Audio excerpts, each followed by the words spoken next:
এই শোনা, চলো বাড়ি চলো, বাড়ি চলো, বাড়ি চলো, ওঠো ওঠো, উঠে পড়ো আর নয়, নিচে চলো, তোমার মা এসে গেছে, ডাকছে, চলো। কি হলো, মায়ের কথা শুনবে না? না, কেন?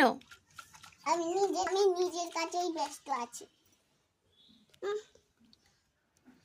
তুমি নিজের কাজেই ব্যস্ত থাকো।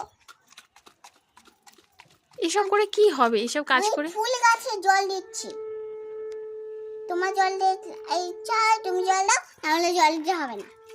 আমি দিচ্ছি, তোমাকে দিতে হবে না। এরকম করে ফুল গাছে জল দিচ্ছ? এটাই না, ফুল গাছে নাকি এটা দিলে মরে যাবে নাকি, এটা সার বিষ। হ্যাঁ হ্যাঁ, ফুল গাছে সার্ভিস দিচ্ছ? কেন? এটা না, এটা নাকি ফুল গাছে দিলে নাকি ফুল গাছ সব মরে